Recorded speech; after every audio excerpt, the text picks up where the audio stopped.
All right. First off, I appreciate you guys coming. This is something that's those that know me, a couple are here, very near and dear to my heart. There's been a lot of reading, studying, experimentation, exploitation, everything that we've been trying to do in the movement world. So one thing I'm going to try to do is try to stay on track, because I took a ton more notes over here just while Doc was talking, you know, in addition to all the tons of notes that I took leading up to this thing. All right. So let me just do this. So again, Kevin Baker, KB Performance, my partner, Heather Fogel over here. So going back, Doc brought it up about coming in with his son. So he come in and started looking at some, I think it was a board. There was a board up there, and I had something up there about cognitive and working on perceptual anticipation, a bunch of other things. Saw some diagrams I was working with. Started talking about agility, and he goes, you know, this is very much like what we're doing over there. Have you heard of Bernstein? So as soon as he dropped Bernstein, we started talking about degrees of freedom, and then it was true connection right from that point right there. So look, and if you guys want, I will give you some reading material if you want to go down that road. I will tell you right now, if you want to go down that road, it is a rabbit hole. Because as Doc said, it's all theoretical. It's a theoretical framework that's been established. All right. Part of the problem that we've had as practitioners, coaches, is that the information has been there. The studies have been done. People a lot smarter than me have been out there doing this stuff. All right. For it to trickle down into the trenches, that's been the issue. All right. We know that in the coaching world, and I know, and I'm going to speak to everyone, as I know there's some from academia here, but I'm going to talk in the sense that I'm talking to all practitioners and coaches. All right. We are enamored with testing. We love to test. All right. I'm going to get this out there right off the bat. The problem with testing is that you have to take variability out of it. You can't test variability. Okay?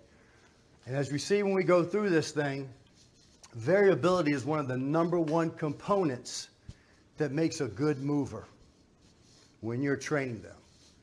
There's probably 5, 6, 7 things that we're going to touch on. There's many more, but the ones I want to touch on are the ones that are applicable to us down there when we want to try to get that emergent behavior, when we want to try to change the way athletes move. All right. 10 years now, so I kind of made the switch from doing the tactical thing, law enforcement tactical, doing physical preparation in that realm. I was dabbling doing the sporting physical preparation at that point. My son was growing up. He was getting ready to go to high school, getting ready to college. So I was doing that part-time. When I made the switch over to the sporting world, hey, I was that guy. I had my ladders out there. I had my cones. We were doing all types of stuff that everybody else was doing, you know. As I study and look back, I try to realize how that came about. And my personal take on it is because it's easy. It's easy for us. It's easy to test. It's easy to go there and do this, change direction, come over here and do that. All right. Because we're coaches, we want to tell people what to do and coach and how to do it. That's one way to teach. From what we're finding out, that's not the best way to learn. All right. That's our disconnect. We want to go out there and go, watch me, do this, put your foot here, turn your chest here, and that kid's going, okay, looks good. Now I'm going to come up and I'm going to mimic exactly what I just saw. All right. Doc talked a lot about context. One of the things that it took a long time for me to figure out too is context is a vital key if you want to try to get something that is performance-based. And hopefully we're all looking for something that's performance-based for our kids or our adult athletes. All right. And I said that about look, I took a ton of notes, so you got to bear with me for a second. So look, one of the things I want to set you guys up for too is that I'm going to talk about Intention and attention. Two very key terms, intention and attention. My intention as an athlete is going to drive my attention. For me to do what I need to do on the field at game speed, my attention has to be focused on the right things. All right? I don't want to get too far ahead of myself right there, so I'm going to go right to my first slide. Oh, you know what? I have one more thing here. Here you go. I don't know who said it, and I may be twisting it a little bit, but and most of you guys are probably, and gals, I'm sorry, ladies, probably have heard it before, which is not all things that's valuable can be tested, and not all things tested are valuable. All right, let that sink in for a moment. All right? Because if I go back and touch back to, you can't test variability. That's a pretty broad term. There may be somebody out there to say, yeah, I can do it, and here's how we do it. My understanding from what I've seen, and if someone can show me how you can do it, I'm all for it. Because if you can develop a test that is random and variable to test your athletes, you're going to make millions of dollars. Because as soon as the combine picks it up and they see that it's performance-based, task-related, then tons of money. I'm hoping I'm the first one that can do it.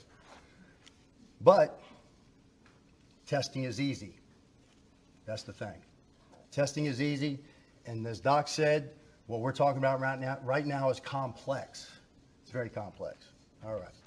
So when I started looking at this thing, I said, these good movers out there, what do they have in common? Why are they, as Doc said, those natural guys, and most of them aren't natural. Hey, look, we know through development, not all athletes are the same, not all kids are the same. All right, that's going to be very important when we start talking about the constraints on the individual or on the athlete. Some of those constraints are through development. We can't do anything about that unless we have them full time and we're in charge of their development program. We can maybe alter that a little bit, all right? But depending on their strength, their power, their speed, their genetics, there's some things that are going to limit their performance when they are in a performance environment. We have to be able to deal with that, all right? So we look at some of these guys here. Cognitive, there's some key words here I'm going to keep throwing out, and you will see it all the way through the presentation, all right? Cognitive research suggests that the anticipatory, there's the first one right there. Cues, there's another one, of high-performance athletes are linked directly to specific cues displayed within their sports. The other part is specific. Specific. So right off the bat on that first paragraph, I think about all of the agility drills that I've been running, and I'm wondering what is specific about the drills that I run to that sport. And if I look back at the old school me, I'm not happy with the answer. All right. All right. Elite performers cues earlier than novice. They use them earlier than novice performers through anticipation and recognition. So there's anticipation again. There's cues and recognition. So what are they recognizing? The subtle signals that when athletes are out there engaged in their environment, they give off these signals, these cues.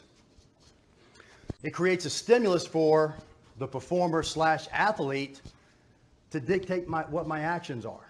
So that's what makes these guys good. They're reading all of this information. There's one of the words I'll throw in there, but you'll see that a lot. The information, they're processing it. Once they process the information, they have to do something with it. All right? So they're going to act upon that. That's a millisecond. Because as soon as they make that decision and make that step, make that furtive motion, whatever it is, situation's changed. There's more information coming at me. I have to process that. All right?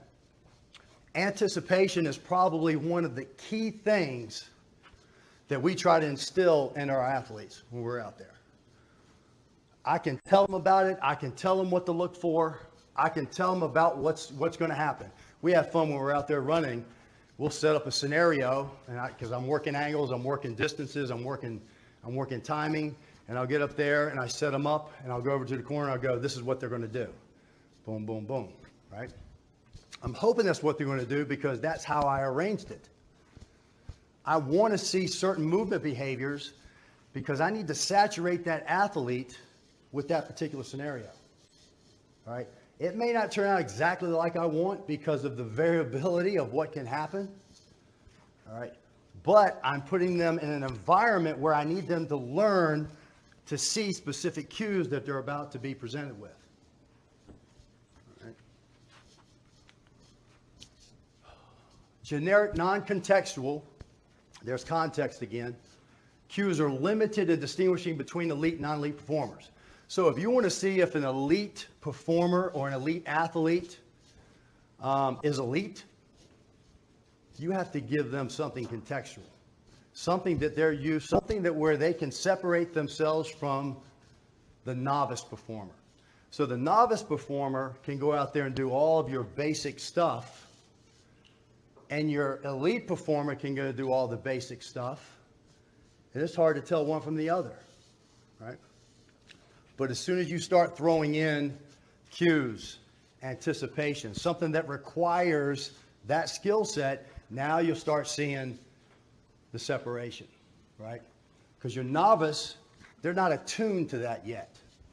Maybe they haven't had enough exposure. Maybe their physical constraints from development or through training, unfortunately, maybe that's keeping them from being able to perform to actually rise to that level. All right, but your elite guys are hitting it and getting it, or gals. All right, anticipatory, a little hit of myself there. Expertise is dependent on specific stimulus information processing. I chose these out of here because the repetition of those certain key words that we're looking for here, they keep showing up no matter what you do or what. These are from different papers, from different researchers, from different sports scientists, all right, different sports psychologists. So I always tell people all the time about doing, I'm saying, we're doing this. I don't make this up. That's what I tell everybody. Everybody says, hey, you're doing this. That's pretty good. It's pretty imaginative. I didn't make this up. I'm just kind of massaging it and formulating it and see if we can get it and put it into action. Like I said, these are people a lot smarter than I am that have been doing this for years. All right. Information processing, I touched on it, but it's specific stimulus. So specificity is, how important is it? How important is it when you look up here just on the first slide? It's very important. We have to be specific in the cues and stimulus that they read that has to be contextual in a performance environment. Plain and simple. Or maybe it doesn't sound simple. Accuracy and speed of response is dependent upon previously stored information specific to that situation. So now we're rolling all the way back up here to cognition. All right? Because this stored information right up in here that we're talking about, it's knowledge. They have knowledge, and if they have recognition, they're able to ID previous knowledge from a previous encounter that they've had. Maybe in that particular scenario, in that particular movement pattern.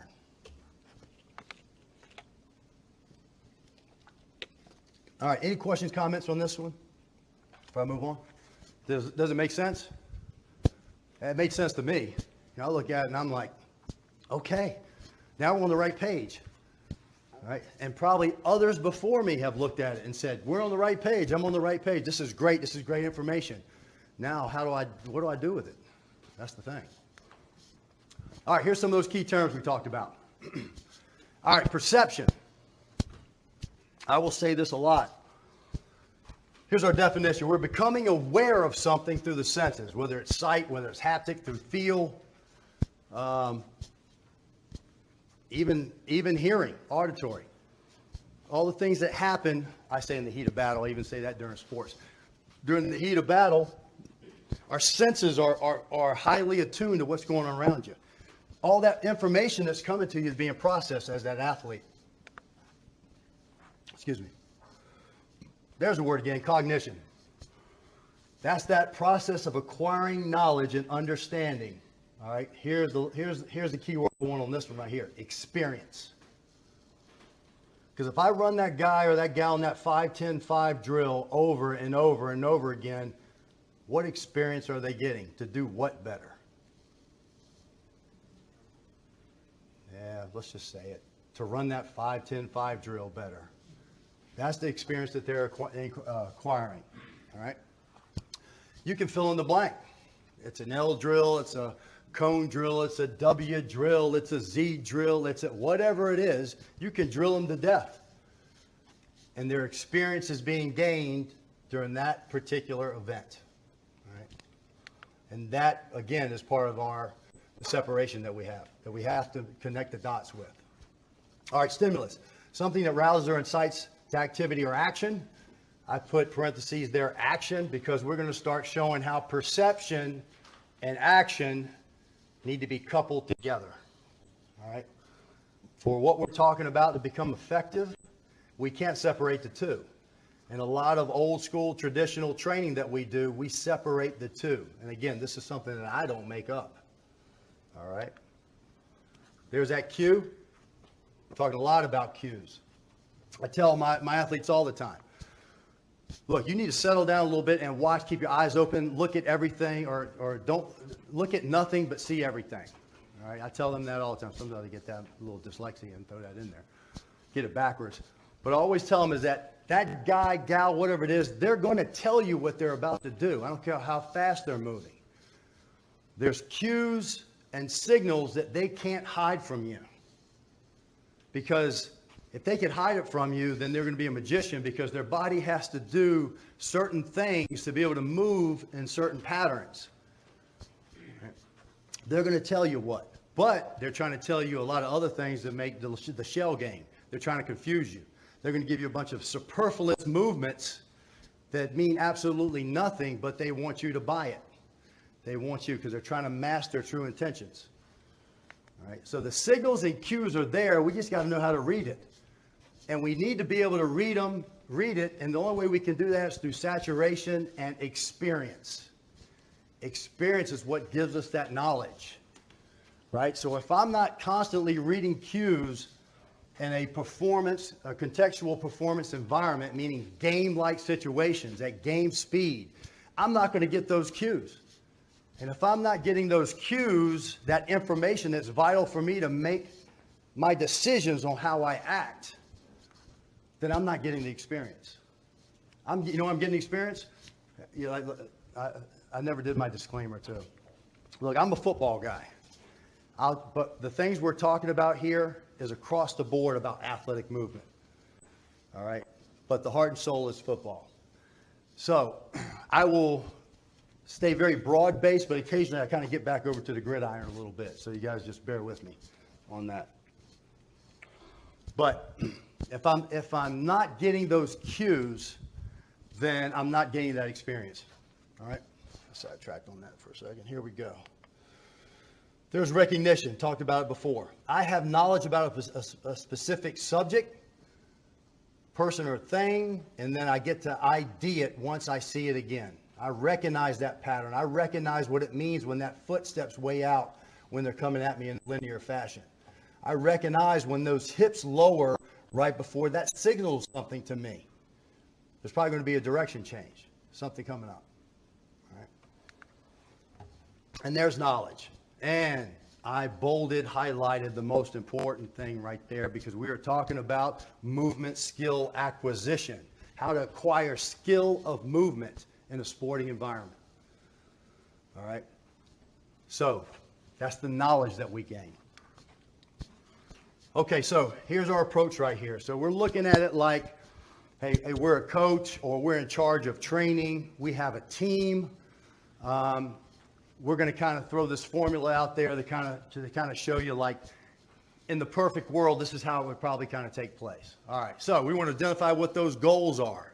I might spend too much time on that first slide, so I'm going to speed up just a little bit. All right. Our outcome is we want to become, we want to win the season, but we got to get bigger, we got to get faster, we got to get stronger.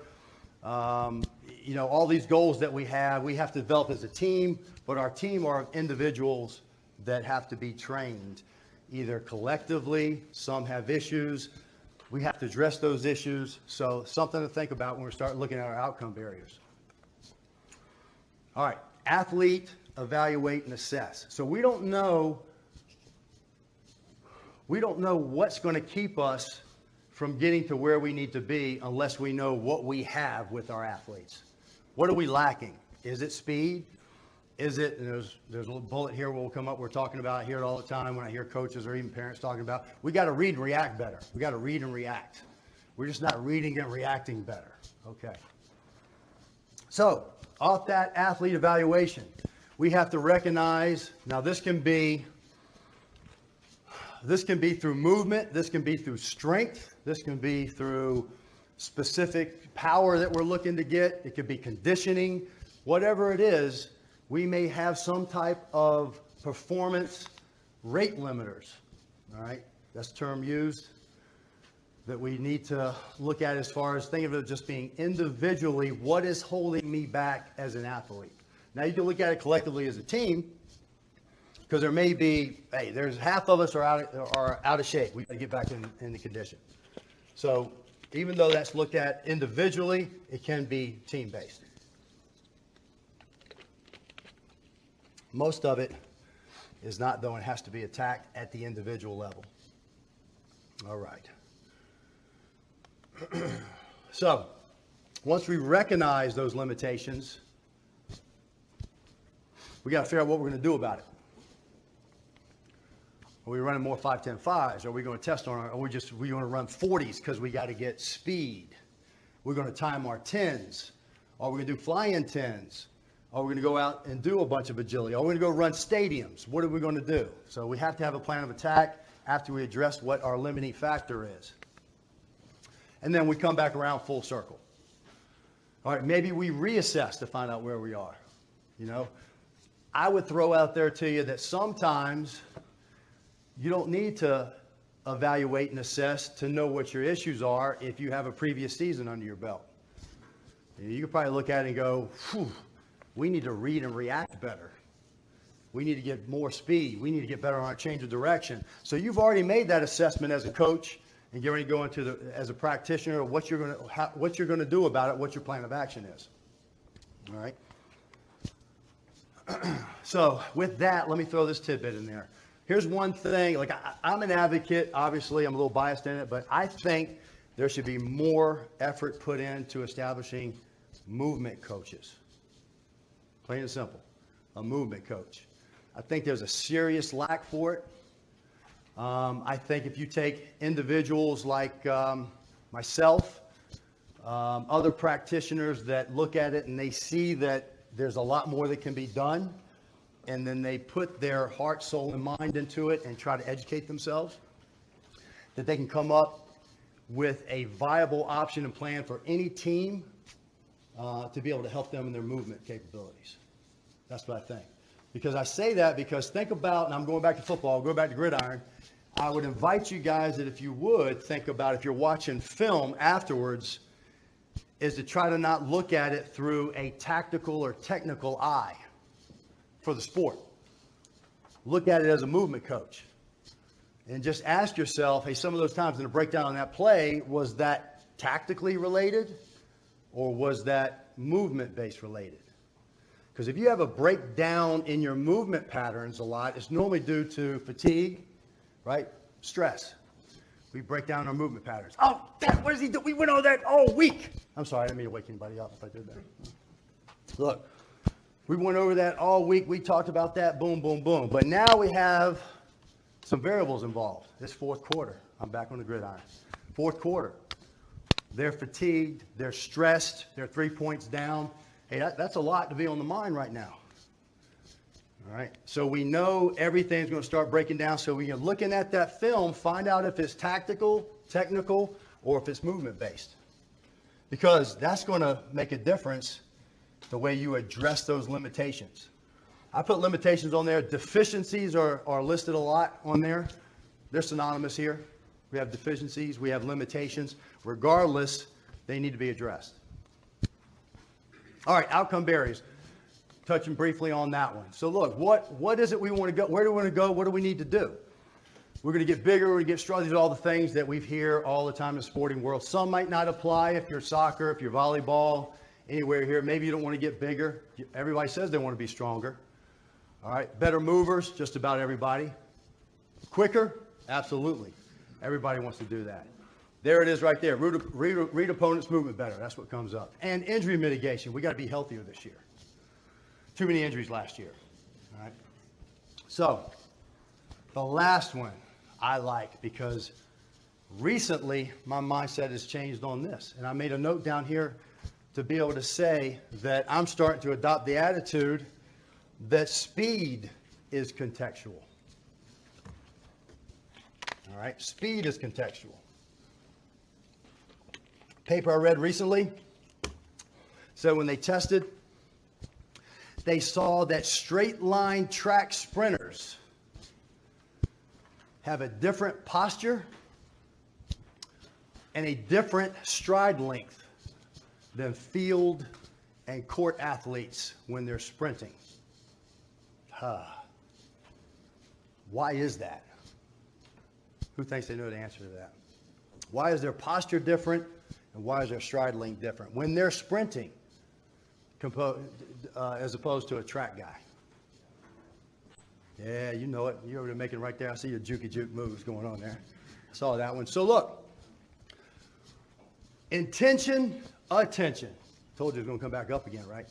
If I'm running the 100-meter and I'm lined up, I'm going to ask you right now, what's my intention? I want to get to the end of that 100 yards as fast as I can, right? That's my intention. So my attention is, what am I focused on right now when I take off? Think about it. Any sprint coaches here? All the things you get coached up on. Oh, get that forward lean. I got to get that big arm drive at the shoulder. I want good foot contact with the ball of that foot. I want good knee drive. You got to stay skinny, stay linear. You got to get up. You get about 20 yards. I want you to get high, get tall. Boom, punch that ground. We need you to get vertical displacement. So right now in my little lane, as I'm looking at the end right there, I can see the finish line. That's what I'm focused on. So guess what? I am going to get tall. There's my posture. Now I'm on the field. Let's go soccer. I'll get away from the gridiron a little bit right there. Let's go soccer. I'm in a full-out sprint. I'm running, but I'm feeling the pressure. There's people coming. Where's my teammate? My environment's talking to me. There's things going on. There's probably a change of direction coming up soon, or I'm going to have to pass, or something's going on. So I'm sprinting, but I'm in a little bit of a lower posture because I'm trying to find a position of advantage. So the next action I have to move may be where I need to decelerate, put a foot out, kick a ball. So I automatically lower myself to a smaller posture, right? Again, I don't make this up. Stride length, same thing going here. All right, we want that stride rate increase. We want that stride length increase as we're going down that 100-meter track. But on the field, it's almost like I'm sneaking through the house. Like someone's there and I don't want them to see me because I'm like, ooh. So that's an exaggeration, but think about it. Whatever sport you're in. When they're sprinting and I have that lower center of gravity, even though I'm sprinting, contextual.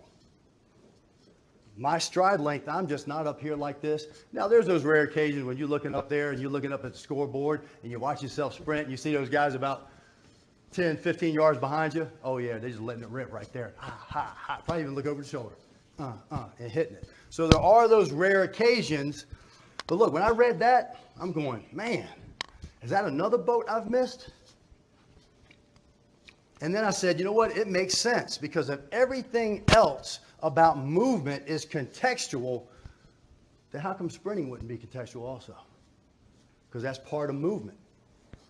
And come to find out right now, it looks like it is. So I'd invite you guys to kind of put your hats on here because when we run our drills, I say our drills, when we run our scenarios, when we're doing RAM training, our guys are accelerating. I mean, they are hitting it and getting it.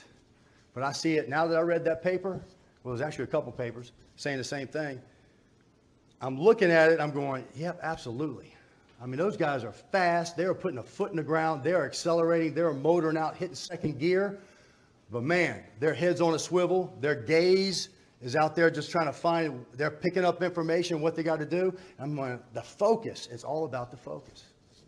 Internal focus, external focus.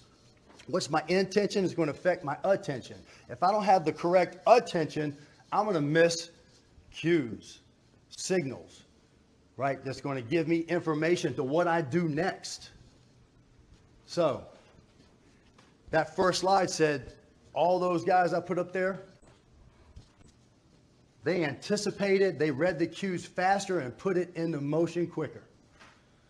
And that's what gave them elite mover status. So if I'm training my athletes and I'm not giving them the same thing that makes them elite, am I really doing everything I can do for my athletes? Maybe, maybe not. I'll ask a lot of questions. All right, so athlete assessment. This is one of my guys when I was in Texas, a high school guy. He was at the University of New Mexico. Here he is. That's his pro day. Got his picture here. So this is testing for up to this point recently, because hearts and minds are starting to be changed. We've always can kind of consider this agility. This is agility.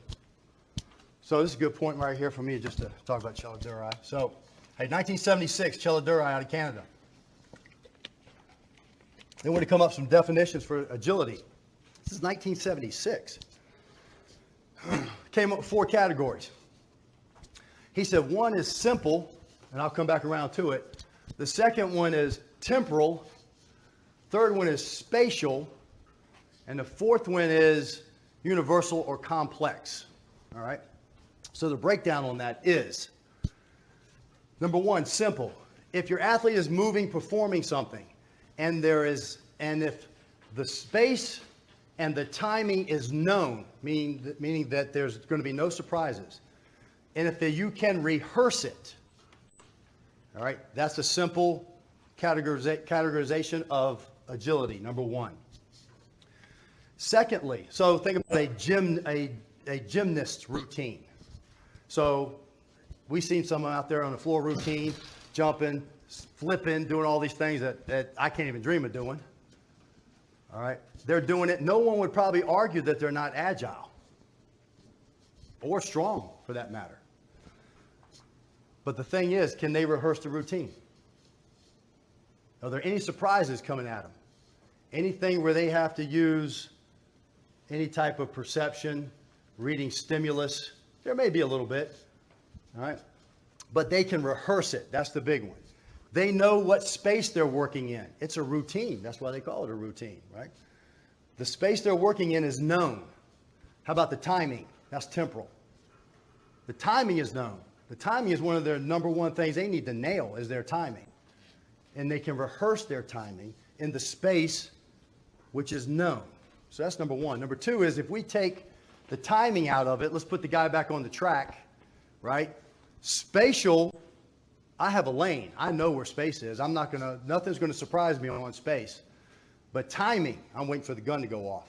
All right, so that's my stimulus, even though it's auditory. So there's a timing component involved. Space is known. Next one down, spatial, we just flip it. All right, volleyball serve. How about a penalty kick? All right, I know when the action is going to happen because I'm looking at it.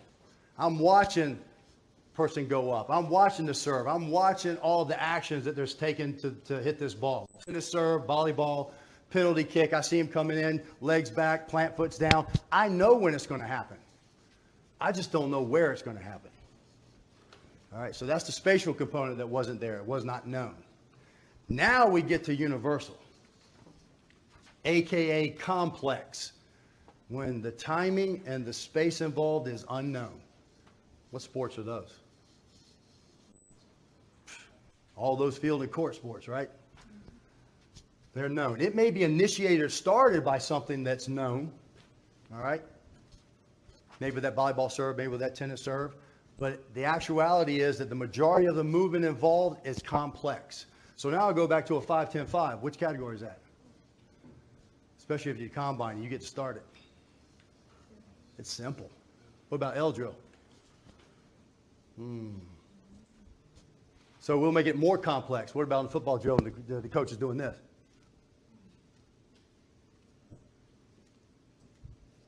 All right, so that's a little more complicated, right? But what's the stimulus I'm reading off that drill, now that we're on that drill? What's my cues? What am I looking at? Watching hands move and watching the ball move, all right? Football player, that's contextual to the sport. Is that what I'm sprinting on and shuffling to and backpedaling on and open 45-degree turn and doing all these things by a ball moving in the air like that? Okay, so even though we're doing it with a ball, it's the same doing with a finger, right? Unless there's a coach on the field on Friday night, Saturday, or Sunday that's telling me which way to go on the field and I'm cueing off that finger going, I'm losing all of that information. The information that makes me an elite mover, or at least puts me on the path to become that elite mover. What am I anticipating? My anticipation is I know the coach is getting ready to point one way or the other. That's my anticipation. But that anticipatory skill is not going to help me on the football field. All right? We're looking for pattern of movement, especially when I'm out there telling the guy, hey, I need you to do this. Hey, when you backpedal, make sure you do this. Hey, when you come over here, I want your body position to be this way. All right. Now, real quick while I'm thinking about that one. Internal, external focus. And I've said this before, and Chris has heard me a lot. We talked about it. If I go up there because I'm a coach and I got to do this, hey, no. When he comes out there, you got to put that foot there. You got to get that foot and get that hip open right here. You got to get a, and you got to. So now, get back in there. Let's go again. What's that kid thinking about? What's he concentrating on right now?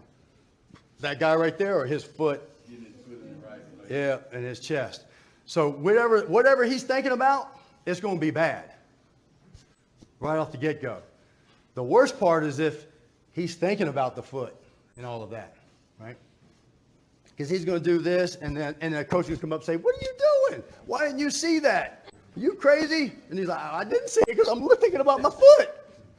So that's some of the damage that we can do by, it's not intentional, but we have to think about, and I'll throw the word out right now. How many people are, everybody from UWF, don't even raise your hand. Guided discovery. Who's familiar with that term? Guided discovery. That's where we are here. So I want to give you a task. And I may massage you and help you a little bit, but I want you to figure out how to complete that task on your own. All right? Because when you can, and it might not be the first time, might not be the 10th time, but eventually you're going to figure it out because we have the human movement system is complex. You are designed to figure it out. But if I tell you what to do and how to do it, that's my movement. It's not yours. We need it to be your movement, your authentic movement, your answer to this movement problem. Because it's been shown that if I give you the answer, you might be able to perform it well now. For my satisfaction as a coach, good job, that's it. But the studies have shown you don't retain it. All right? It is not part, and we'll go back to, I thought that was going to go over a little random and rote and block and all that on the training side, but I'll touch on it briefly. I like using this. Thinking about a golfer. Think about Tiger Woods. Tiger Woods. So, Tiger goes out, and he's going to play, right? And he's going to go, like we do, we go out to get a bucket of balls. We hit 10,000 drives, and I'm going to pull out my 7-iron. I'm going to bop around a little bit. And I'm not feeling that. Let me get my chipper. I'm going to go out there, a little sand wedge, boom, boom. Those guys go out and train.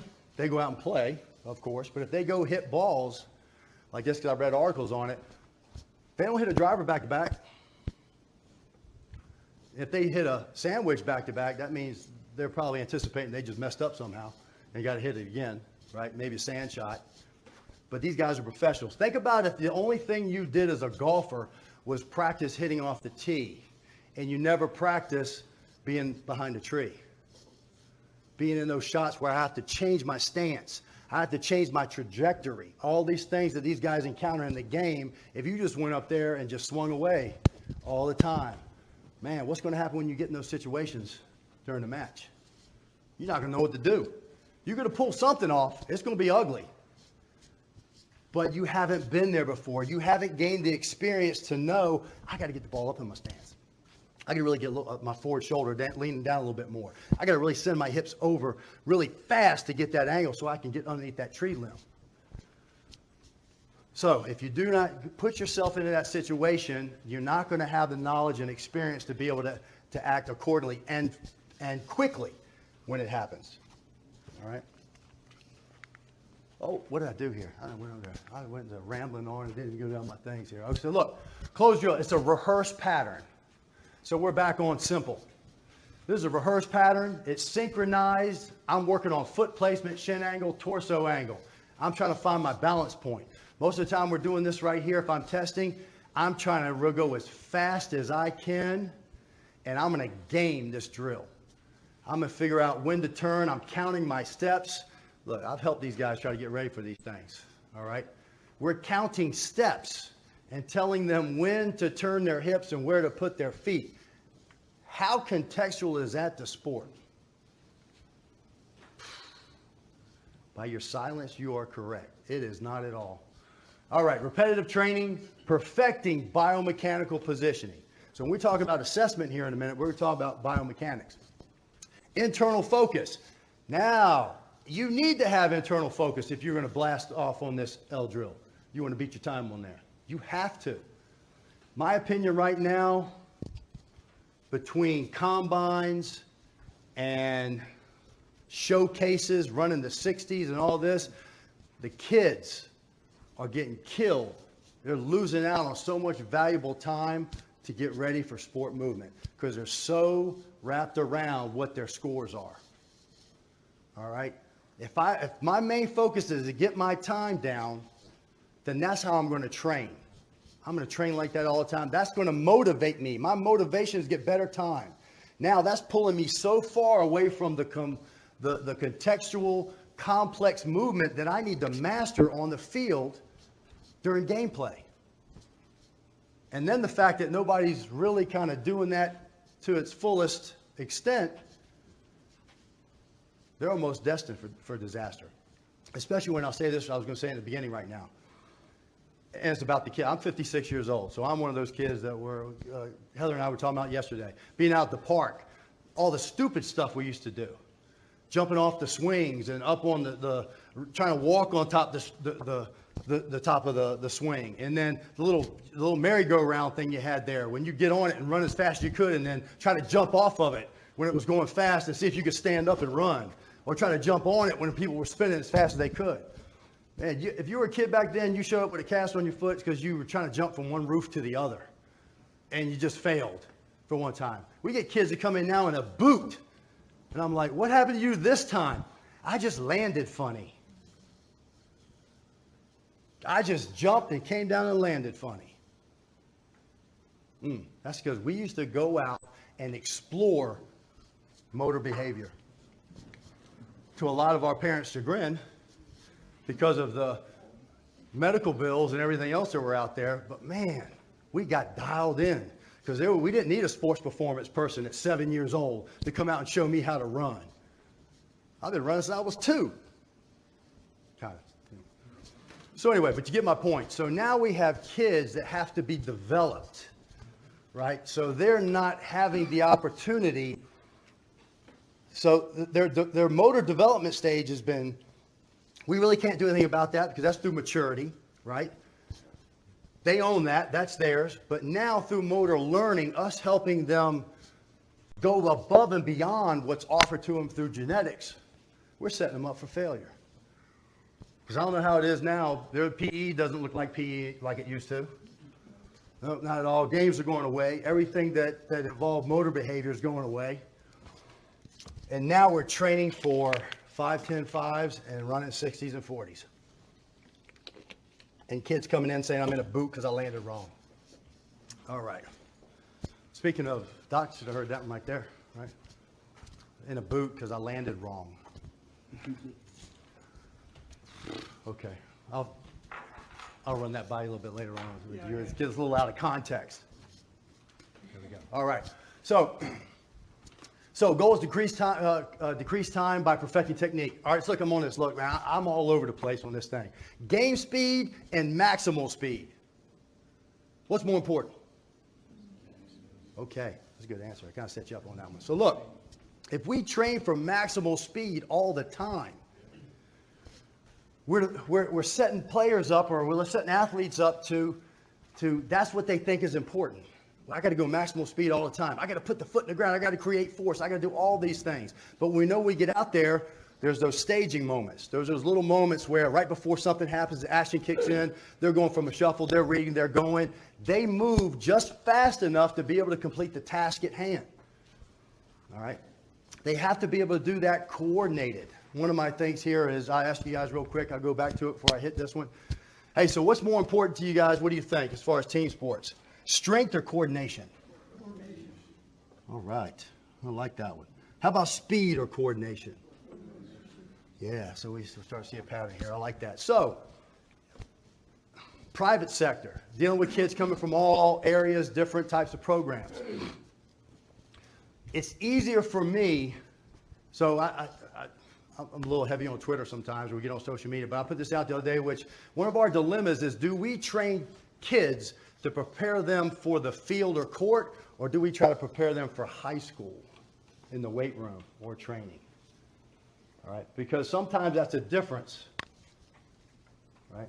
So I want them to be coordinated. You don't know how many kids we have come in can't skip. We have kids that play sports that come in, they can't do ice skater hops without falling down or twisting their ankle. They can't balance. None of that. So when I'm sitting here thinking, am I worried about trying to get this guy ready to do bilateral squats right now? Or do I need to try to get him coordinated? And so I have to saturate him with coordination scenarios to help him get some type of semblance of being able to control his body in space. Because what I tell people all the time, especially on the gridiron again, if you don't control your body, somebody else will. All right? Control is a big thing, coordination. And when we do all these close drills, they're working a coordination pattern right there. But I would ask you right there in the heat of a game, have you ever seen anybody in that position right there on a football field? And he's a football player. You probably have. So the next question is, how often do you see it? Foot out, shin out. What's he looking at? Football field, what's he looking at? Everything else but the field, but the ground in front of him, right? Okay, so biomechanical assessment. Here we are at UWF. We're going to some guys get ready for their pro day. All right.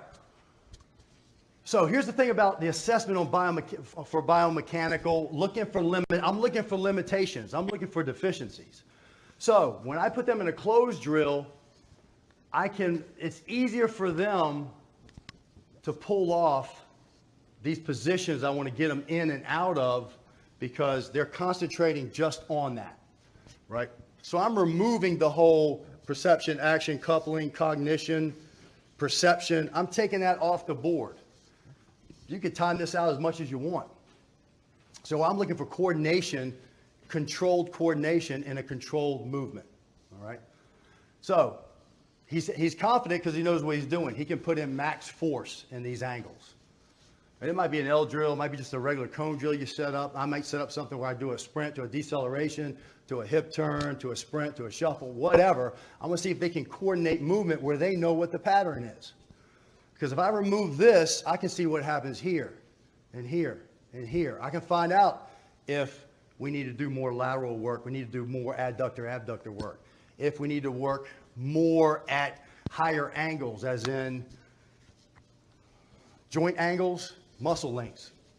Sometimes the joint angles and muscle lengths they play in on the field and court look nothing like what they're asked to do in the weight room. All right? I've always put out there and just said, hey, you don't have to change a lot, but sometimes I think it may be advantageous to spend time in those joint angles and muscle lengths instead of always exploring full range of motion, right? All right. So one thing I have Let me say that real quick. So I've developed one of these, came up with this term, the 3x3 athlete. So I get players, football players again, I'll leave it there, but it's been, so in the respect that, that I'm going to put this kind of into context again, talking about being able to change direction, right? So if I need to change direction off of a shuffle, a sprint, any of that, are my feet underneath my center of mass, or are they out away from my center of mass? If I need to sprint, decelerate, and cut sharply, feet are where? Are they right here? How? If I put this foot in the ground right here, how sharp can I cut? That way, as opposed to this.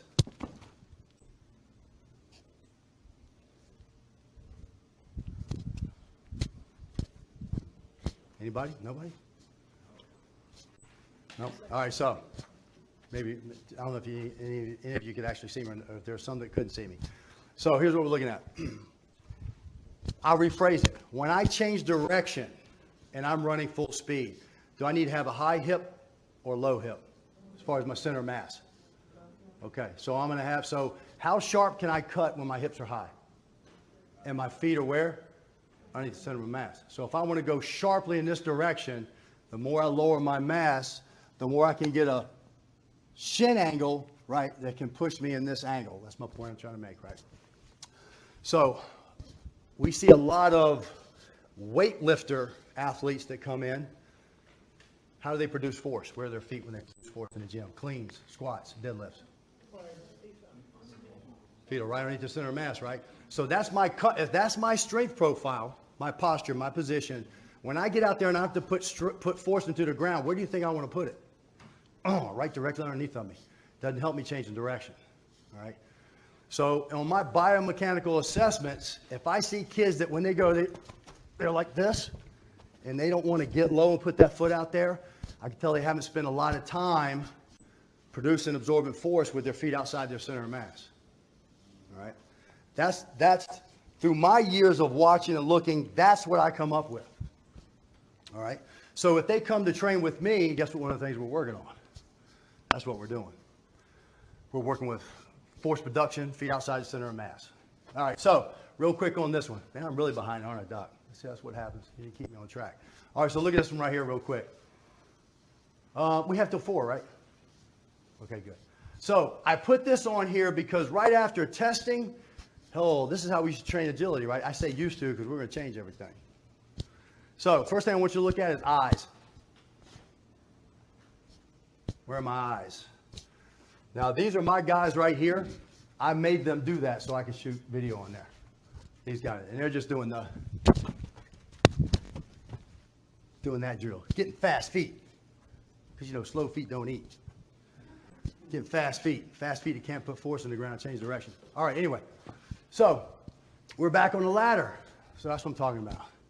So, I'm teaching someone to put force into the ground. Really isn't force, right? Putting force into the ground. I just want to go fast. Because if this right here is going to help me on the field, right? What on the field looks like that? I'm talking about when the game starts. When the game starts. I don't care what the sport is. What looks like that? That's right. Nothing at all. Up there, I got some soccer guys up there doing the serpentine up there. Now, you really can't see their eyes. I'm thinking they're looking at the poles, though, if they don't want to run into them. Somehow, they might be looking upfield, but I guarantee you they have fixation on those poles, right, and moving through. Fixed pattern, right? Fixed pattern moving through. Everything's a fixed pattern. I know where it's going to go. Here's the sad part. This is how we train agility. Agility ladder, speed cones, agility cones. So same thing applies on the testing. It's a closed drill, synchronized foot placement, balance point. All those things are still hitting. It is the same thing. One thing that changes down here is it's typically not timed. All right, but we're training agility. All right, here's a closed skill. pre-planned, rehearsed pattern with no response to a stimulus. All right. I got to speed up a little bit. I tend to ramble on a little bit. Here's our open skill. Series of movement patterns performed in an unpredictable, that's a key term right there, unpredictable environment where the individual has to adapt to movement in response to changes in the environment. Something changes. When I interact with my environment as an athlete out there, it's not going to be static. That cone's never going to move in those scenarios. That ladder's never going to move. But if I'm working in true agility in an open skill environment, my environment's going to change, and I have to change with it. Right? My success probably is dependent upon that. All right, so I just did this. I'm working with a local football team here. I got my guys to come out and to do it. It's hard to see. Just watch the pattern. Oh, is this thing going to hit this one? All right, I just made him do this one here. All right. Just run a closed drill I made up here. This guy, he's just doing a 5-10-5, right? Doing a 5-10-5. There you go. So, closed pattern. I came up with it, told him exactly what he was going to do. I even let him rehearse it so it looked good on the video. All right. You're going to see him again in an open environment. So hold that. Here's another guy. Same drill. He's doing 5-10-5 over here. He's doing this little drill I just came up with. We're just actually doing a little 5-yard in, decelerate, shuffle into a hip turn. Boom, turn to go. Looks good, crisp. It's good movement. This guy's a little quicker. I mean, same guys from the other two. All right.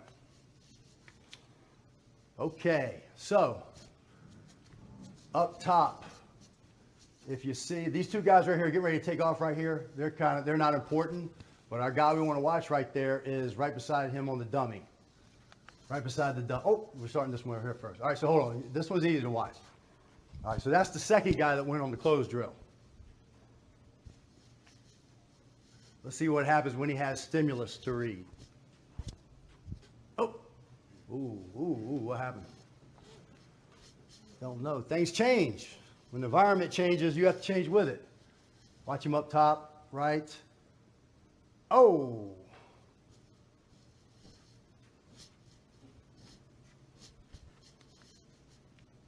Same guy right here down here at the bottom. I got him. Oh. So now I look at him and I figure out what is it that he's not seeing? Is he looking at the wrong cues? Is he looking at cues? What's his intention? What's his attention? So sometimes I have to talk to him and go, hey, so what are you looking at? I'm not going to tell him what to look at. Sometimes I will. I'm not going to lie. I will tell him. But a lot of times I give him key, not to him specifically, but I will tell him key things like if a guy's running straight at you and you see a foot come way out here, you think he's still running in that direction? Probably not. This right here is a cut foot. Now, if I do this and throw that head like that, and this is what I see, not this, guess what I'm going for?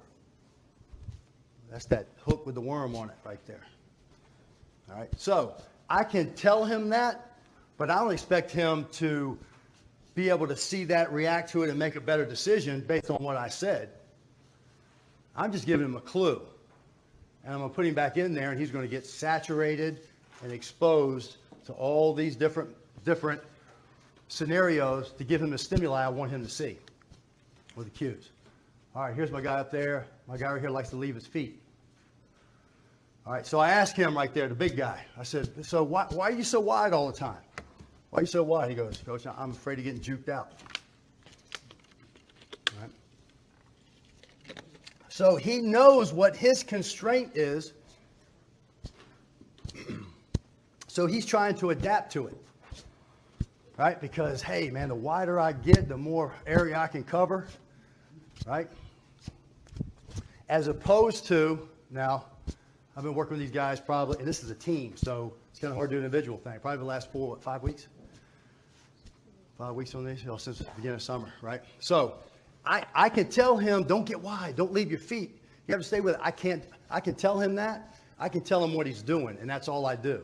I just tell him what he's doing. I don't tell him how to correct it. I'm going to set him up in scenarios where he can figure it out on his own.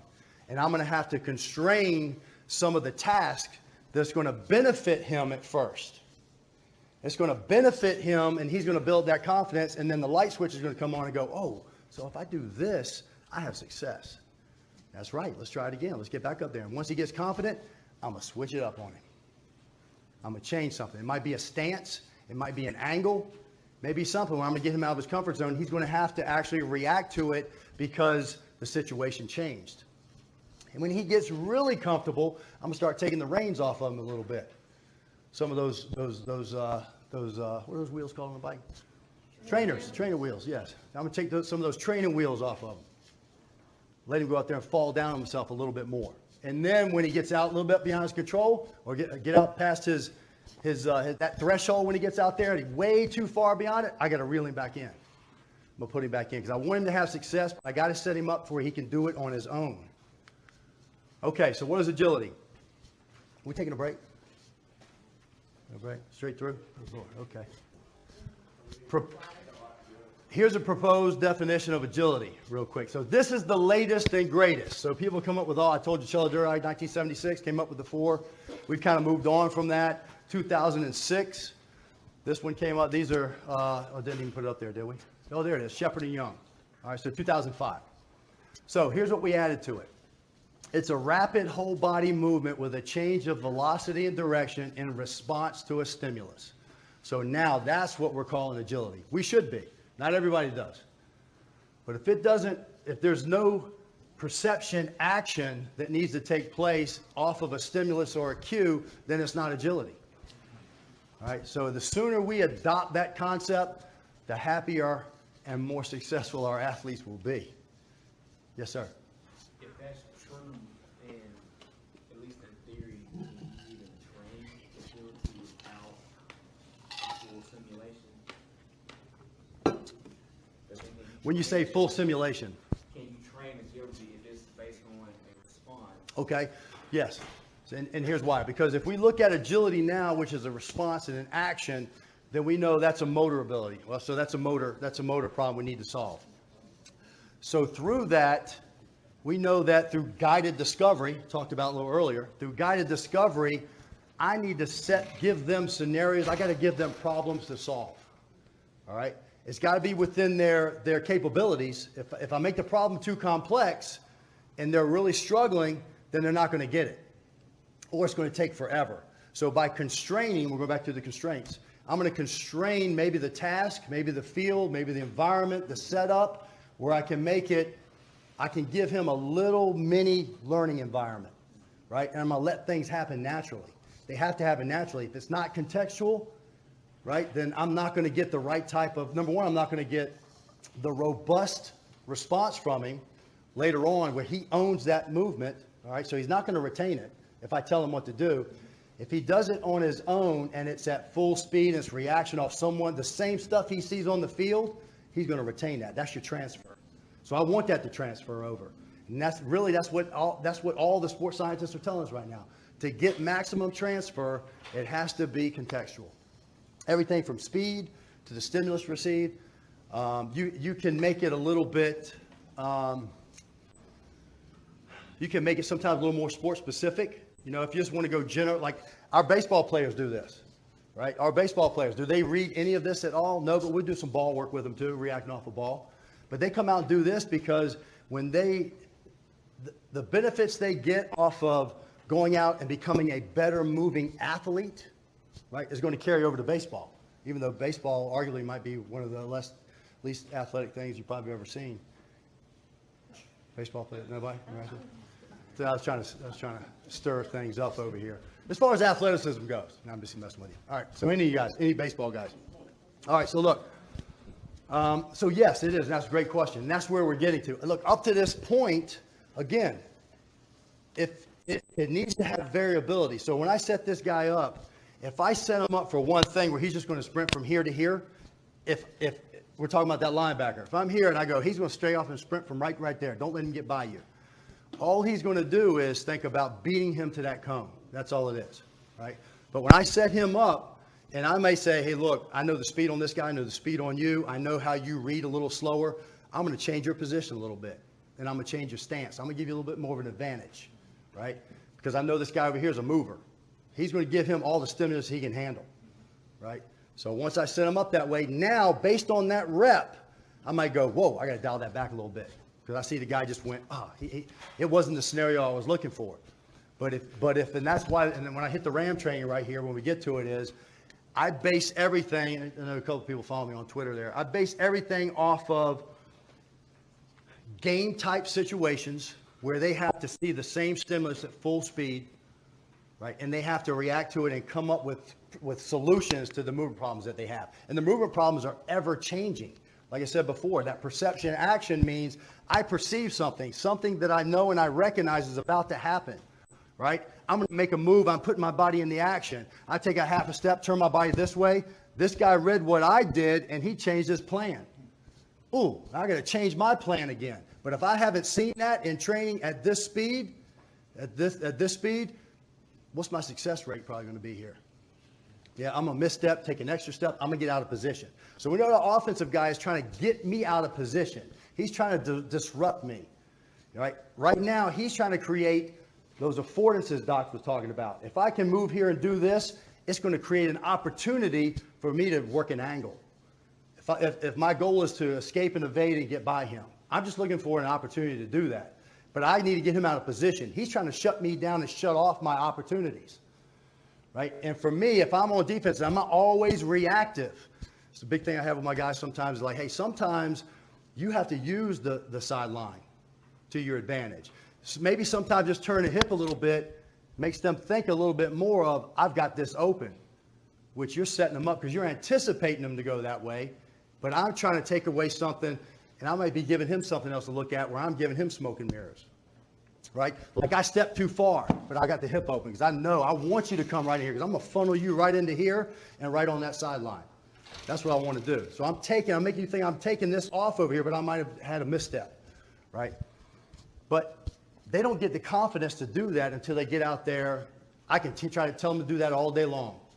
In a classroom, in a closed setting, we can walk through it. I can hold his hand, I can do all that. But it's not going to happen unless he comes up with it himself. Right? If he gets beat enough times, he's going to come up with something. That's the problem-solving part of it. All right? Was that good enough? Yeah, well, and we'll cover it in. That was a good question. All right. Real quick here, I'm going to go. So look, agility. That's their separation here. Up to this point, we have concentrated so much on this segment over here. We haven't given a lot of attention to that over there at all. All right? That's what we need to change. Because they do work hand in hand. They are coupled. Okay, there's my soccer guy. All right, so here's the thing. This right here is, we're doing 2v2, 2 versus 2 up here. I changed the task. All right, they are task oriented. So they're not looking at a cone. They're not staring at anything that they're not going to see on game day. Everything that I set them up on the scenario, they see that on game day. I've got somebody out there that's trying to help me. I have 2 guys that are trying to get me. Okay, I have to come up with something. Do you think that's a drill? I took that picture, right? Do you think it's a drill we came up with to do? That's authentic behavior right there. That's authentic moves he came up with at the time, at that split second. He said, this is an option for me. I'm going to explore it. Let me see if I can pull it off. And I will tell you, he scored without getting his flags put off of that one. So he came out of that position with one guy around his ankles and the other guy reaching for him, getting ready to take him down. He came out of that. Right. I didn't put him in that position. I just set up the scenario. He's the one that experimented and explored what he had and what type of affordances or opportunities would be presented to him from his opponents if he does this or if he does this. You're creating those opportunities. All right, but it has to be game speed and contextual. Oh, let me go back. So the big thing on that one is, hey, look, I'm building that restrictive athlete right there. What's my focus? What's my intent? We're coming back to that again, as opposed to my guys over here. Hey, on the right, they are task-oriented. The task is pretty much close to what the task is during game, which is make it down past the line down there and you score. All right. What's the task here on the left drill? What is he learning off of that? That's what I want to know. Now, I'm not saying I would never do that. I might do that to find out if he can get into position. Because if he can't get into position and coordinate that movement without adding the cognitive aspects to it, then I've got more problems than what he can read and address. I maybe have some strength issues. I may have an injury lingering. I may have some things here that I can address when I start working on my physical preparation. Maybe we need to do more lateral work. Maybe we need to do more unilateral work. All right, doing single leg work. So that right there will give me, I would use this right here as that evaluation. I'm looking for limitations, biomechanical limitations. All right, I'm using this right here to enhance sport movement. All right, those rate limiters. Just talked about that. I'm not going to stay right here. I talked about we use those closed drills to find out what rate limiters we have in a biomechanical situation. All right, a couple of my guys here working it. All right, so if I'm looking at evaluating them during open movement, maybe I'm looking at film, and I'm looking around saying, all right, so what am I looking for? All right, do I have wrong or delayed decision making? Am I getting cue recognition from them? Are they recognizing the cues? Are they recognizing the correct cues? Is there a lag there somewhere? Do I see a pattern of failure, right? If I see a failure during certain situations, then guess what I need to do in training? I need to recreate those situations. All right, we address those limitations once we figure out what, let me go back, let me hit the top one. All right, misjudging timing and or distance. That's a big one. All right, so we know as an athlete, I know that the speed, depending on who my opponent is or what's going on, is going to change all the time from athlete to athlete who I face. It's going to change from the same athlete that I face because he's trying to figure out what he's doing. He's going to increase and decrease speed while he works me and tries to figure out what opportunities I'm going to give him. So if I misjudge, if you're not an angle, space, and timing person on the field and you can't get that down, you're going to have a hard time with field and court sports. So those are the three things that we really try to work on and try to put them in situations where they can do it. Here's another one. Too many movements. Oh, I'm coming in, man. I got you. Oh, I can't even tell you how many times I see that. Ooh. So what did I accomplish there? I gave him a bunch of stuff, and if he was a rookie, he probably looked like his head's about to shake off his shoulders trying to keep up with me, right? But if he knows just what he's doing, he's watching there going, I'm waiting for you to open up. I'm looking for an opportunity. Up, foot down, foot, oh, I'm gone. Boom, I'm there. All right. If he's squared to me and I'm on defense, that's my wheelhouse. I like to be square on defense. I do not like to have a hip turned on me. And I turn my hip like this. This is not a comfortable position for me. All right. So from right here, I got to get back in my comfortable position, and he's trying to keep me from getting in my comfortable position. I want to get back here again. He's trying to keep me with that hip turned sideways. Because I really can't, it's hard for me to make a play when my hip is sideways to my opponent. All right? Lack of actions. They just freeze up. Can't come up with anything. No solutions.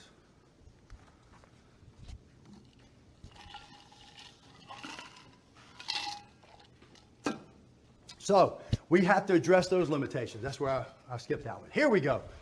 Touched on it briefly. Situational failure. So if through film and watching my athletes in action in the performance environment, not running drills, not going halfway through practice, not doing skills, not doing all this stuff, because we're talking about movement skill, not tactical or sport skill. If through all that I start to see a pattern, this guy always gets beat backside, especially moving to the left. All right, hey, that's a situation I need to find out what the deal is. All right, he's pretty good over here when he has help on the left side, but when he gets out on the island out here by himself, out here in the middle, he's just not good on linear stuff. I don't know if he's not reading, he's not reacting. He seems he can't make a decision. So if I start seeing a pattern like that, then for me to actually set this athlete up for success, I need to make sure that he's saturated and inundated with that situation. All right, that's a problem that he has to solve, and only he or she can solve it. We can't solve it for him.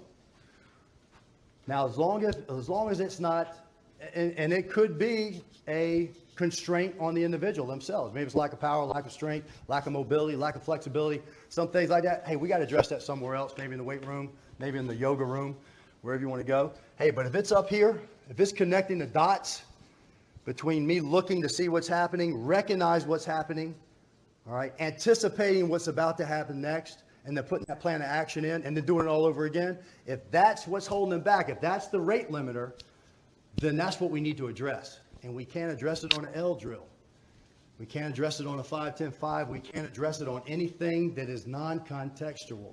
Because that person, for them to learn and gain knowledge, they have to see everything the way it's going to appear to them on game day. They have to see the lowering of the hip. They see so many things that we can't even fathom. Everything when I asked the athlete, I said, what'd you see? So I saw his eyes. He looked back on that right before he cut. I go, really, you saw his eyes when he did that? I go, yeah, I saw his eyes. What was his feet doing? I have no idea. But that worked for him, right? So there's one thing here that I want to say. So I saw this one real quick, which was, Dr. like this was in the soccer, penalty kicks. They looked at novice goalies compared to elite goalies. They looked at them and they said, all right, so the novice goalies went down and said, look, what do you key off of when they're coming in to kick?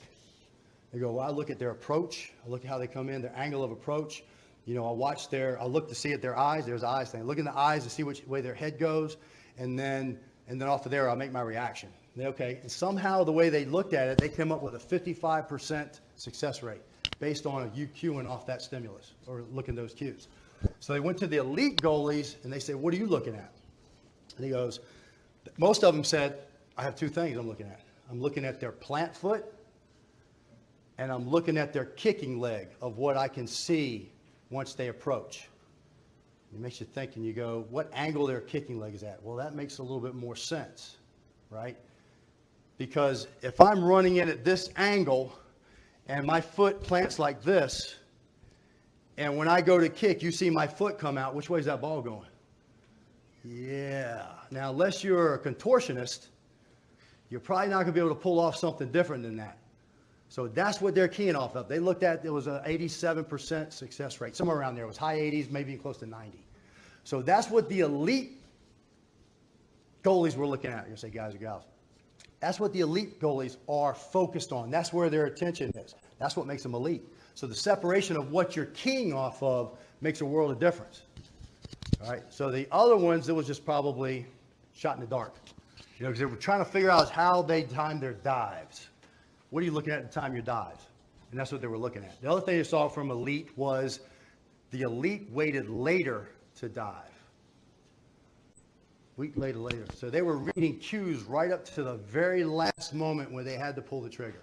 And then they went. Novice was always early. They're always going to get it. So it's a lack of confidence, right? All right, so situational failure. Hey, you may look at the same thing on volleyball, right? If I'm looking at if a hitter's coming up, and let's say I have my libero watching them, and I'm looking at, and who's volleyball over here. So if they're coming up, whatever they're doing with their body, you know, is going to dictate where they're going with the ball when they come down. Eventually, they got to be able to see it. They got to see the sequencing of how it takes place, because the body can't contort itself to move in one direction and biomechanically or kinetically kinematically, thank you very much, set yourself up to go in one position, right, and in the midst of it, redirect. It's not going to happen. So we got to get them keying off the correct things. And if you set them up for situational failure and put them in that environment, that's the learning that needs to take place. Thank you very much. All right, so Doc touched on it, the constraints-led approach. That's all this is here. That's what we're talking about. Here's the theory. We're going to put it into application. And I can tell you from experience, It works. Right off the bat, I can tell you. Just from, and now this anecdotally, I'm telling you that because I see it. I watch it. We see kids evolve. We see, now look, Doc says nonlinear. We had a guy come out today, one of our longtime guys. Woo, man, it was bad. He's a college kid. It looked bad today. Man, 2 days ago, he was on fire. All right. So you're going to have those fluctuations. What we try to tell him is, hey man, some days you go into the gym, the weights are heavy. Some days you go in, man, they're light. So things are going to change when you come out there. So it's not all directly, you're not going to progressively go up. There's going to be some regressions. There's going to be some progressions. All right? So here's what we need to do. The athlete, the environment, the task. Those are the three things. So Newell, Doc talked about Carl Newell. So I went to, real quick, the, what's the name of that thing again? Sports Movement Skills Conference, whatever, 2 years ago. So there's a whole bunch of brainiacs there, and it was practitioners. I went there, and Dr. Newell was there, and he presented on CLA, and I'm like, it's like a foreign language, man. I'm listening to him talking, going all over the place. I'm like, wow. And I saw a bunch of coaches out there, and they had the same thing. They're going, what is he talking about? College coaches. So somehow it has to be deciphered and put down to what it's got to be. It's got to come down to the trenches. All right. So these are theories, the theoretical framework that all these sports psychologists are talking about. It's there. You can use it. They've been testing in the lab for years and years and years. All right. Now it's time for it to hit the field. So by constraining the athlete, positions. Now this is just me. I'm going to start getting away from, whatever constraints they may have through development that's holding them back. I'm talking about in the training environment. I'm going to change the way they stand, what speeds they operate at. Little things that I can tweak on there to make it easier for them or uncomfortable for them. I can set them up for success. I can set them up for failure. All right, I can set them up to see exactly, very close to it, what their problem is. That's the situational failure part of it. I have to manipulate the situation to put it in there.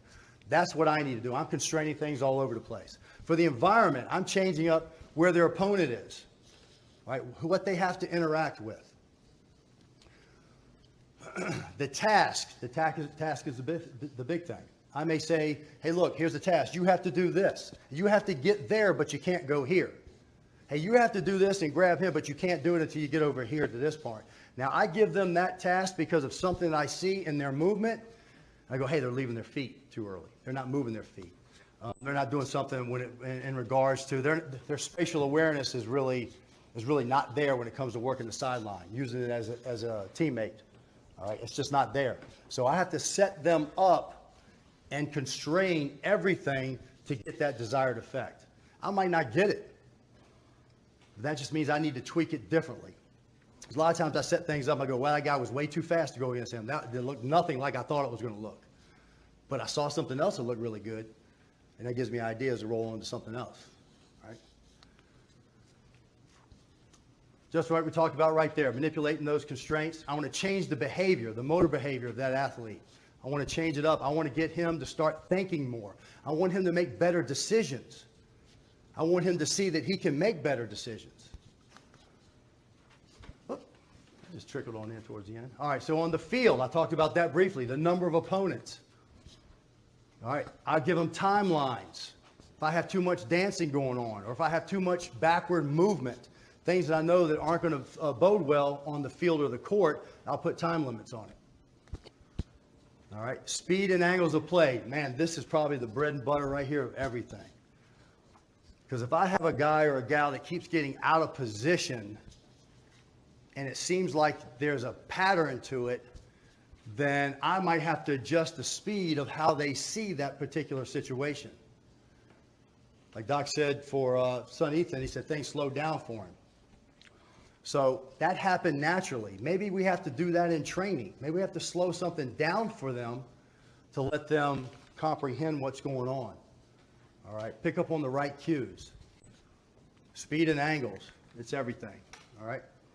And again, there's a guided discovery we talked about earlier. I want to lead him into that environment, but he has to figure it out himself. I want him to retain it, or her.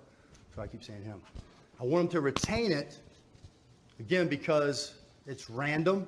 We know there's long-term development there. It's been shown. You know, you get more performance at the time if we are doing the rote training, all right, just repetitive over and over and over again until we get it right. But if you let it figure it out and then go on to something else, mix it up, different movement, come back to that same scenario again, I'm hoping to see some changes. Might not be then, maybe next week. But I'm going to keep revisiting that, and I may change things up because I want them to see it in a different angle or a different light and see that that's the same thing you did on the other side where you keep failing. You're just doing it from the left instead of the right. So what are you seeing now? And I'll ask him. I don't want to tell him what to look at. I want him to tell me what he's seeing, what he's focusing on. All right, real quick. So just by chance that, not a beverage. Just by chance, Doc mentioned earlier about injury mitigation. So we've seen and known, it's been out there in literature quite a bit, that one of the number one components of non-contact injuries is a sudden, unanticipated change of direction. Unanticipated change of direction. All right. So we do know this. The body coordinates movement between pre-planned movement and unplanned movement differently. All right. That should be expected. If I know where I'm going to change direction, I'm coordinating my body to put myself in an optimal position to be able to pull that move off. All right. What gets you in trouble is when you're expecting left and you get right when you're running full speed. So there's where the issue is. So we look at it kind of like, hey, if we can get athletes to start anticipating more changes of direction and more action, maybe that's the potential to make them safer. Right? Some athletes are so powerful. They put so much force in the ground. Like I've come into this. We have kids that every time they sprint and change direction, I get the heebie-jeebies. But I just come to the realization that that's what makes them good. Right? Because they're doing something that's maybe not biomechanically sound, but it's helping him get out of that cut, I mean fast. Still gives me the heebie-jeebies, but he's pulling it off, or she's pulling it off. And sometimes, you know what? When you put big, strong, fast athletes putting massive amounts of force in the ground and trying to pull off one of these quick, I'm not really in the best positions to pull this off maneuver, sometimes things happen. All right. So the lag time between cue recognition and initiation of the action, all right, gets us out of position. That's that I'm expecting left, they're going right. Okay. So if we can build that anticipation, hopefully that perceptual anticipation, that's what we're working on. So one of my favorite guys, Miyamoto Musashi, the Book of Five Rings. Hey, there's more one way to the path. One way to the path. There's more than one path to the mountaintop, right? Which means there's more ways, one way to the path too. That's secret stuff. All right, so look. Close drills. Yeah, that's one way, but we want to get more bang for our buck. All right, we have to get transfer out of it. So we're looking at, as Doc said, we're looking to just show the importance of what the literature out there says for us. That's been in the theoretical framework for years and years. And down here at our level, the practitioners, we just haven't really picked up on it. You know what I mean? Because it's hard to test variability. So if I want to get this guy good at changing direction at a split second and reading how people act, if I set him up on a drill that has no variability, then he's not going to get the transfer out of that. Not the one we want, because we want that transfer to go directly over to the field. I'll feel better about it, especially if he gets a better time, but we're not getting everything that we need out of it that we could get, especially when we have limited time to train these kids. If we look at it, if you guys go back to your respective places, wherever it is, and you look at it and go, wow, man, our kids are really uncoordinated when we're doing open movement. And then you got to look at the time allotted to how much time you have to train them before season starts. And then you have to prioritize what's your approach. What do we need to do? Yep, we're there. All right. Keep getting the move along sign over there. Okay, open movement, injury mitigation. Just still talking about that real quick. There's the unanticipated change of direction we talked about. All right. Perceptual anticipation. I mentioned that earlier before we even got to this slide. It's amazing. I know what's coming. All right. The contextual cueing. That's what it is. So you don't hear a lot of devastating injuries doing 5-10-5 or L drills. You don't hear them. You don't hear about being out of position.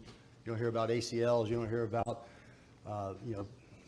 horrifically rolled ankles, any of those things. That comes from this unanticipated movement. That's where it comes from.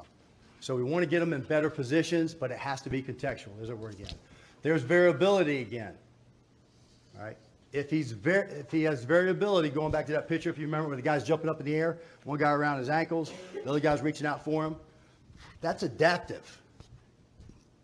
I didn't create that. He created that. That's what he came up with, and it was a successful solution on that particular endeavor. All right, so he adapted. Going down, if you remember that slide, going down to touch the cone, that's that restrictive athlete. He's not thinking outside the box. We're not giving him the tools to get better. All right, back to the evaluation and assessment part. So, random athletic movement. So this is what it is in a nutshell. Ooh, very nice. Thank you. That's good. All right, so the way we run our system, I can run it with a handful. This morning at 8 o'clock, we ran it with three older kids, college kids, and 5 middle schoolers. 5 middle schoolers. So that's a lot of imagination that he come up with. But if I arrange the opponents correctly, if I stage them in certain areas correctly, if I dictate who starts the drill differently, if I put different constraints on what the rules are, and we had to do all that. Once I did that, we still got full movement, athletic prowessness, if you will, because they were trying to complete the task at hand once we gave them the task. And they all moved together. They moved as partners. They moved as individuals. All right, and every one of them were moving in a sporting context. It's hard to do that. I am not going to lie about that one. But you have to sit down and see the way things unfold. Now, one thing you can't do in this particular system, I can't show up with one athlete and go, hey, I'm going to give you everything you're going to see on Saturday. That's not going to happen. All right? As good as I am, I'm not going to be able to give him everything he's going to see on Saturday from a college athlete. All right? So we need to have movers. We need to have athletes out there, typically of comparable ability, or you're going to spend your whole time doing a bunch of constraints, which is what we had to do this morning. But we make it work. All right? So if I have 2 guys out there, I can make it work. They're going to get a lot of fast, full speed / game speed reps in, so I have to monitor the reps. All right, because this is like them being in the game. That's how hard they run, because they want to win. They want to complete the task. All right, so it's all game speed, right? Group of 10 or a group of 5, group of 10, you can run it, set it up however you want to. When I'm out with the football team out there, I have like 3 or 4 things set up. I have to get them right, and once they get schooled up, if you will, on how we run these things, I'll set them up, and I've got a defender, I've got an offense, I have a defense. I'll set them up, and then I'll go right side group over here. They go, boom, next one. As soon as they clear off, I got the next one set up because I've got different angles, and they rotate through the positions because each position is different. They see something different on each one. Now, the one thing that I'm not afforded, is the ability to take some of these guys that have special needs where I have to work with them on certain things. So one of them, I have to restrict his area of responsibility to get the right type of response from him. I can't, it's hard to do that in a team setting when I have 65 guys out there. All right, so that's why they come to us on Saturdays and whatever other days they can come to where they get the more special attention, right? But you can run it in a team setting. It takes a little bit of a setup, but once you get it down, it's fairly easy to do. We do two versus two. We do sometimes 3 versus 2, 2 versus 1. We do 1 versus 1. But when you set it up that way, you can imagine if you set up 2 versus 1, if you set it up incorrectly, that's going to be boring. And it's going to be over with quick. There's probably not going to be a lot of learning involved. But if you strategically set them up to create different scenarios that they might see on the field or court, then you're going to see that emergent behavior take place. All right? There'll be some learning involved. So with this, for coaches, you get to do all of that processing, or not processing, some of that assessment too while you're watching these. Hey, look, if I have to rely on film and games all the time to see how guys really move during game situations, that time's limited. Just like Doc said about hey, free play. Some people say just go do free play. Well, that's fine and dandy, and that'll work out a lot for some of them, but what about the ones that have issues, but you only see it show up every now and then? If I'm out there running reps out there on the grid, or I'm running RAM training out there, and I see the same guy making the same mistakes in the same situations, I'm assessing that athlete. So not a double-edged sword, but I'm double dipping on this right here on the benefit of this. He's getting training, and I'm actually finding out whether he's able to move like everybody else can out there. Right? So that's what we're looking for. All right. Delayed information processing, some of the things we're looking for. Reduced spatial temporal awareness. That's a big one when we get out there. They just can't judge it. They can't close distance. They can't create angles. The mover and shaker when he comes up. He comes in, he runs fast, fast, fast, and instead of using speed to his advantage to create an angle and turn that hip, he wants to come up and dance with the guy. Because he thinks he's Barry Sanders, someone coming in, he's just going to shake his head and pop and get in second gear, and he's gone on the edge. And as soon as they do 2 or 3, I teach my guys when they get up there, if he squares up on you and does 2 steps and doesn't go anywhere, shut him down. Shut him down. Because you're going to do that on the field. Hopefully you're going to do it on the field. You're not going to sit there and dance with him and react to everything that he does and wait for your partner to come by and take him out. System to manipulate constrained variables in athletic movement scenarios. That's just what I'm talking about right now. Whether it's team, whether it's individual, small group. Individual's hard, as I said before. All right. Encourage the athlete to search for authentic functional movement solutions. Functional meaning they can pull this off and it helps them complete their task. They can come up with really fast movements, but if they fail at their task, and it's not that functional. All right? And again, talked about it already, got a little bit ahead of myself. It's a tool to recognize and assess athlete skill level and performance. All right? And in an authentic contextual environment. All right, so we use it as an assessment tool, and we use it for training. All right, let's see. I think I'm still on time. I think I'm good. Oh, I like this one right here. My Miyamoto Musashi again. Seeing mountains, confusion. Not Confucius, confusion. Hey. We already heard this before. It's always, hey, if he expects the mountains, give him the sea. So it's all about deception. A lot of it is out there. I don't care what sport it is. You're always, and I'm going back right to the beginning when I first started, you're always trying to mask your true intentions to the athlete on the field for that opponent. I want them to think, if I want that space right there and occupy it, I have to convince them of something completely different if I need to own that space, right? So, same thing applies. What if I'm on defense and I want to keep them out of a certain area? I might want to try to make them think that they need to be in another area. And it might just be something as subtle as the way I angle my body or my stance. Depends on how advanced they are, the other athlete.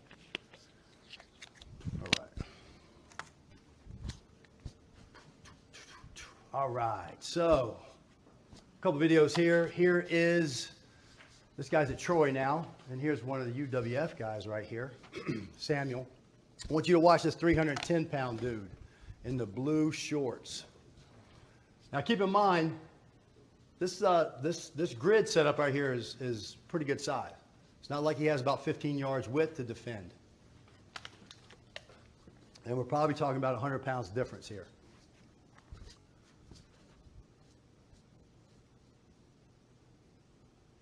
Well, finally. All right.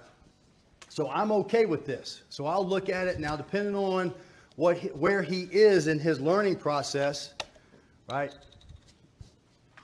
For him, I went up and said, man, that was great. I'm going to go back and show you the film of what you did on here, because I look at the timing it took in context of his sport and what his job is, right, as a lineman on the football field.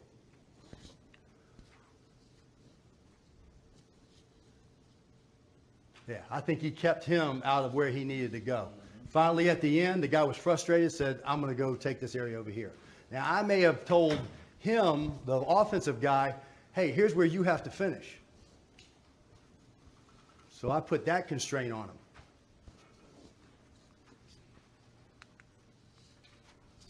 All right, so give you guys a little bit of an idea over here. Again, it's hard to see, but everything that we're doing there, and I'll play it again when we come back over here. There's different levels here. We're working different levels of perception, action, coupling, giving them something to see.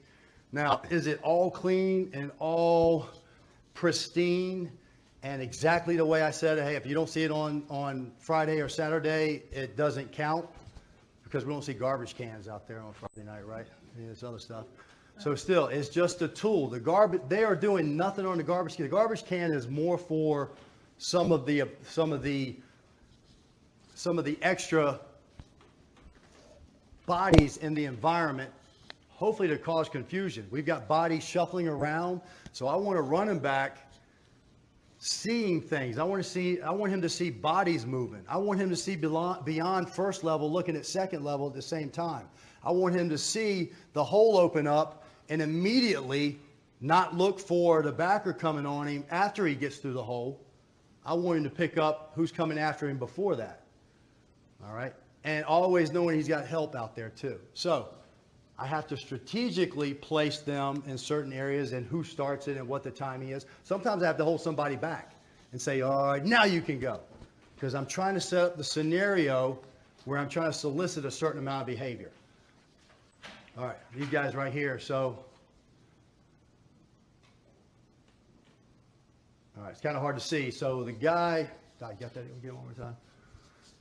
And I'll just tell you this. So this guy right here on the blue that's leading up right here, he's CFL DB. And the other guy is in the Yankees organization. So watch that baseball player flip those hips. Boom, and he got him right at the end. Which the task was, the guy in the blue, get past those cones back there without him pulling your flags. Right? And the baseball player, I told him, don't let him get past there without you pulling his flags. So, it's probably more for the football player, but the baseball player is fast. So I wanted him to get a rep against someone, even though it's not even the same sport. I wanted him to get a rep against someone that can move probably just as well as he can. So I can stretch him out and make him explore different movements to try to get around him. If I put a slower guy out there, he may not have to come up with enough possible actions or solutions to pull that off. It might have been one cut, one and done, right? But I had to make him work. He had to work to get there. And because of the accelerated speed on that baseball player, he caught him at the end. All right. All right. So a little bit more. There's our guy back up on the top over there, our linebacker. You hit that a couple more times, Doc. No mind. Angles, speed, having them focus their attention on what is pertinent. Focus on what is pertinent. Again, They're going to tell you what they're going to do. You just have to know how to read it. Because this is a language. I've used this subject before where I said, hey, look, the movement skill is like learning a second language, right? You learn that language, you get it down, and then you don't practice it for 2 months, 3 months, and you come back, you try to speak it. It's ugly, right? You're searching. You have to there's lag time. I'm trying to search and find out, what's that word for fork? I can't remember what it was. So I'm searching. Hey, but if I speak it continuously, maybe a little bit every day, right? Some of that necessary stuff, the stuff that I delve in, the language or the terminology that I use daily, then I'm probably always going to keep that skill set. I'm going to know those words. I'm going to have to search and struggle when it's time for me to speak it, right? As opposed to me just shutting it down and not speaking it or dealing with it for 3 months until season starts. And then we'll start working on it. Yep. All right, here's our takeaways. Ooh, 5 minutes. A little bit out of here. Oh, we got to get out of here too. Here we go. All right. So we want to establish goals. We're going to write down that formula that we talked about. We're establishing our goals. Where are we going? How are we going to get there? What's going to keep us getting there? All right. What are we lacking? What do we need to address? All right. First, we're going to find out. We're going to assess them to find out what we need to address. All right, recognize the performance rate limiters. Talked about that. Again, I'm just hashing over it because we went over it already. I'm going to address those limitations with the right course of action, whether it's biomechanical, somewhere in the weight room, maybe it's perception action based out in open movement. Monitor progress during training. Adjust accordingly if we need to. All right. Biomechanical, talked about that. Open skill for perception, cognition, adaptive behavior, and injury mitigation. All right, the latter must take place in a contextual environment. Hopefully talked about that enough. All right, and there's a system and platform assessing and training movement skill. And that's what we have here with the RAM, and we do it on the grid. All right, Doc, look at that. If it wasn't for you flagging me down over there, I'd probably be back on the first slide. All right, hey, thanks. I appreciate you guys' attention. Yeah. All right.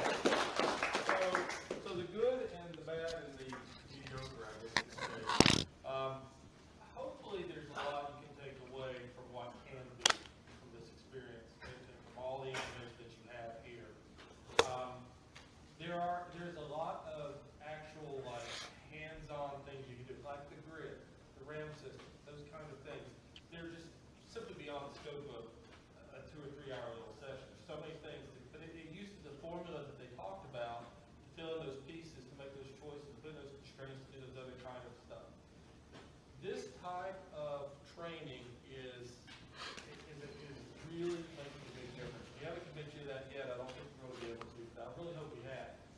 I want you to consider being partners with those of us who are globally working on this next level of making better athletes, better movers, people performing better. I hope you want to be partners with us because that's the invitation we want to make to you. We have relationships with people literally in Europe and Australia and China and in other settings where there are professionals who are looking at the theories and the application and the other parts of that. They follow KB, and I encourage you, if you're not, get on his Twitter page, get on his other stuff, and give you that information to kind of see that information constantly coming forward. Go to him for a lot of practitioner hands-on information that he has. Directing back to him on that side. But there is, in the process of developing an association for reactive athletic movement specialists. It's set to be online sometime during this fall. Each one of you, again, because you're here with us today, and he's on the board, I intend to be on the board, hopefully, with these people to continue to put this association forward, is to give you an opportunity to have the first year membership of being part of this group. We want you to do that because we believe that this is important. As a professor, I believe it's important. I believe it's some big steps. There's that. Part of the association is going to have RAM specialist certifications. We want to be able to legitimize the learning and the process of people, of you all being involved in this conversation, this bigger conversation part of us, by being certified RAM specialists and helping encourage other people to move that and build all these other pieces and push it forward. Currently, the plan is for a level 1, 2, and 3, where you start with certain parts of this element, then you get into the grid, then you get into recognizing different deficiencies and what parts of the deficiencies those are, how to apply those, and then even within the grid, how you've got concentric circles where some angles are constrained more than others, and curvilinear movements that have different outcomes. It just goes on and on and on. You scratch the surface today. So that's important. I'd like for you all to consider that. And those invitations will come when they're ready. I've got your email address to do that. If you don't want any part of that, just say, hey, just take it off the email list when it comes. That's fine. But I want to give you that as a reward for being here. This seminar was free to educate and to inform and to advocate for something which is important for all the reasons you've heard today. Advocacy and participation. Help us build a network. If you thought some of the information here today was important, tell other people, say, hey, I'm getting into this idea. I think it's important. It's truly a next level step of training and development. Tell other people to get in touch with us. Tell other people when the association comes to get involved. Tell people, be an advocate for us. Help other people participate. Ask us to come talk to you, your school, and your people, and your other stuff. And let us continue to build this, because this is, I can tell you, KB is, hopefully he won't retire for some time, but I think he's at a point where he wants to leave a legacy, knowing it's made a difference in his profession. So that's really what's driving him. Me as a professor, it's adding to our body of knowledge to make our graduates perform that much better. For you all, each of your individual professional careers should make you a better coach. And for our athletes, it makes them perform. If they perform better, they'll be better and enjoy it more. And then finally, as we keep this conversation going, I just want this to be a start. Keep in touch with us. Emails, talk to us, call us. Participate when we have events like this. Experiment. Take these ideas. Go out and try them. Show us your video. Show us your information. Tell us what's working for you, what's not. Tell us when you see other people fail miserably, or when people have big success. When you recognize other people doing it, tell them what they're doing. And it's not just somebody. I see people try it. Like I just saw, I won't name it, but I was at a university where people had two guys set up, and they were in the middle. They said, okay, this person's going to go, and I'm going to point, and then I want the other people to react to it. Well, that's a beginning, but it's not as complex as like the grid system and stuff. So you all as specialists really deal with